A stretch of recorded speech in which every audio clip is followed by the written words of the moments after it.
evening, Bahamas. You're tuned into MB12, broadcasting from Cable 12 Studios on Robinson Road. Coming up tonight in news, BTC employees preparing for strike vote. The family of a recent traffic fatality victim heartbroken.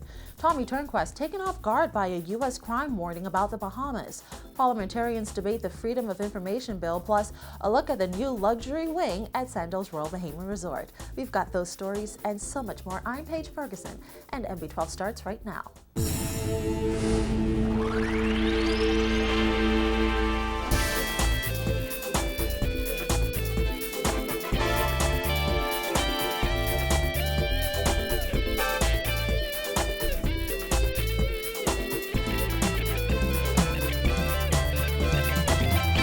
Welcome once again to MB12. National telecommunications provider BTC could face strike action over salary increases as the union that represents BTC's line staff takes its fight for its members up another notch. Here's Charisma Robinson.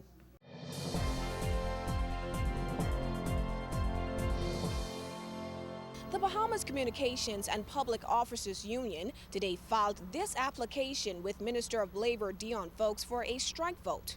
The move comes after the Bahamas Telecommunications Company issued a press statement on Friday refuting the union's salary increase claim. The union has insisted that a 4% salary increase is an inappropriate figure given BTC's current financial position and the huge savings it has experienced since Cable and Wireless Communications bought a 51% stake in the company last year.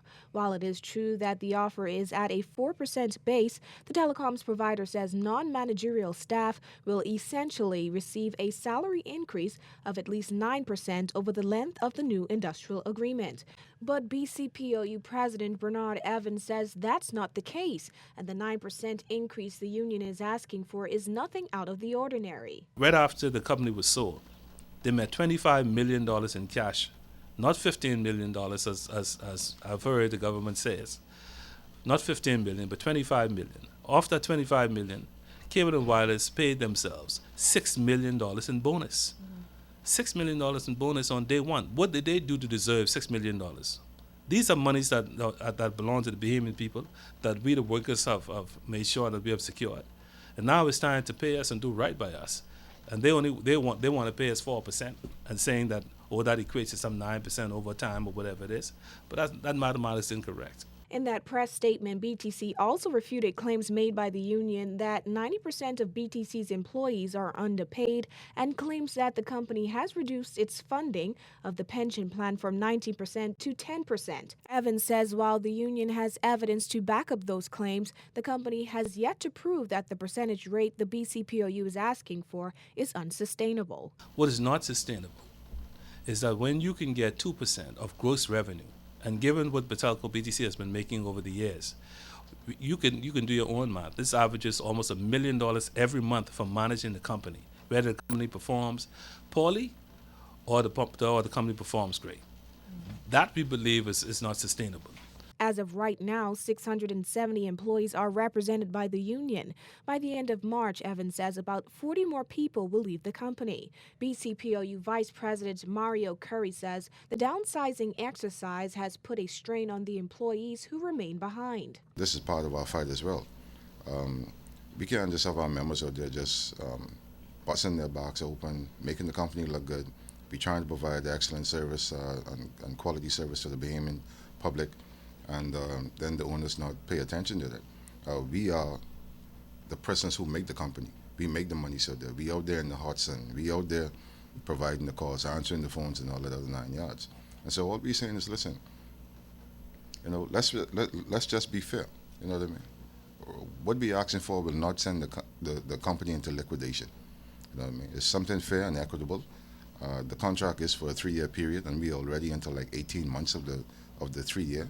So in another 18 months or thereabouts, we'll be sitting at the table again. Evans says the strike vote application is the next necessary step to take in the negotiations to get members what they deserve. The union has applied to take a strike vote on Thursday. Evans says if the Ministry of Labor approves and if the majority of his members in New Providence and in Grand Bahama vote in favor, the union would take action if the matters are not resolved. Our news team was not able to reach BTC officials for comment on the strike vote application today. Reporting for MB12, I'm Charisma Robinson. Two deadly traffic accidents, which occurred in a 6-hour time span, took the lives of 2 men and injured a third Monday morning. The family of one of the men killed opened up about the father of three's untimely death. Here's our Jasmine Bonasby, who speaks with the grieving family. The family of a 31-year-old man who was killed during a hit-and-run accident early this morning is begging the person that mowed down the father of three to turn themselves in. And it turns out that police did catch up with the second man involved with the deadly accident this afternoon. Family members have identified the fatality victim as 31-year-old Doyle Bastian.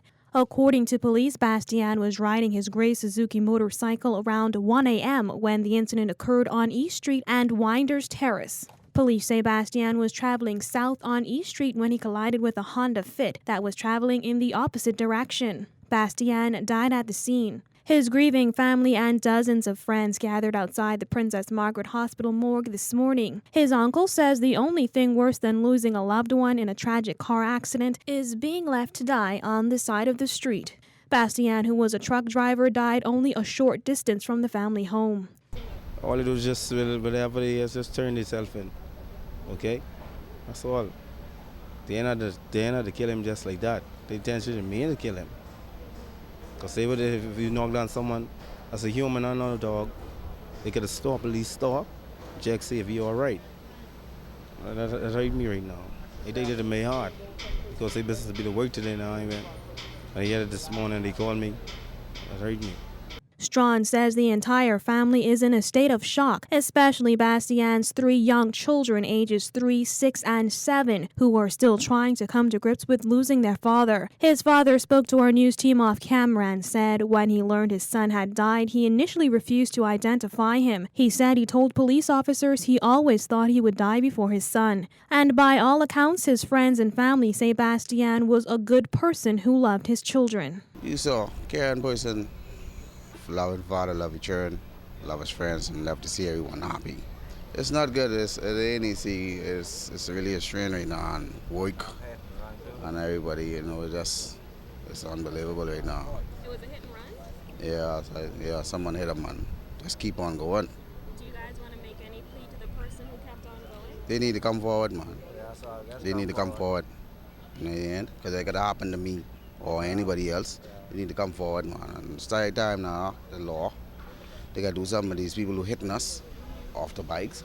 And it's just like our life ain't value. Now, Bastian was not the only person to die in a fatal accident this morning. 2 hours after his crash, a man was killed when his red Mitsubishi Mirage collided into a tree near the Southwest Plaza on Carmichael Road. Both accidents pushed the traffic fatality count for the year to 13.